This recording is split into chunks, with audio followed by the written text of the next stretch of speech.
Welcome student. This is your chapter number 7. Today we will study about factorization. Factorization का meaning होता है कि हमें किसी भी चीज़ को टुकड़ों में डिवाइड करना है और इस तरह से डिवाइड करना है कि जब हम उसे मल्टीप्लाई या डिवाइड जो भी हमने किया है उसके बाद अगर हम उसको सॉल्व करते हैं तो हमारी इक्वेशन बिल्कुल वही आनी चाहिए जिसको हमने फैक्टराइज किया। फर्स्ट एग्जांपल लेते हैं 3a square B C plus 9ab square C. अब इसमें आप देखिए कि आपके पास a स्क्वायर यहाँ पर है और यहाँ पर a है। हमें दोनों में से वो चीज़ें लेनी है जो दोनों में कॉमन है। सबसे पहले तो c कॉमन है दोनों में, सबसे पहले c लेना है कॉमन। उसके बाद आपके पास बचा 3a square B plus 9ab square. मैं आपको डिटेल में बताती हूँ। अगर हम इसको इस तरह से लिखते हैं 3 into A square means a into B plus 9 को हम लिख सकते हैं 3 into 3 into A into B. अब आप देखिए इनमें दोनों टर्म्स में क्या चीज़ें कॉमन आ रही हैं। सबसे पहले 3 इधर भी है और इधर भी है तो 3 आप बाहर कॉमन ले लेंगे। उसके बाद a इधर भी है और इधर भी है तो a भी आपका कॉमन आ जाएगा। b दोनों साइड हैं तो आप b भी कॉमन लेंगे और c आपने पहले ही लिया होगा। अब आपके पास जो रिमेनिंग पोर्शन बचा है उसको आप इसके अंदर लिख दीजिए। एक a हमने बाहर ले लिया है, सिंगल a बचा है, प्लस 2 3 में से हमने 1 3 बाहर लिया है तो एक 3 हमारे पास बचा है। इधर हमने 1 भी हमारे पास।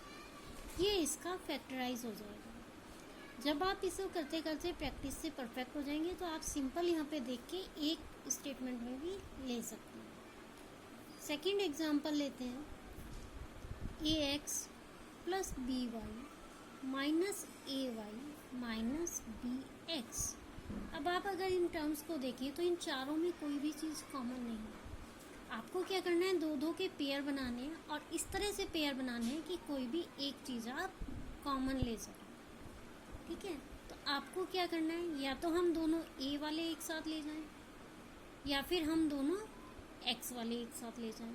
तो यहाँ पर हम ले रहे हैं ax minus B X minus A Y और प्लस बी वाई।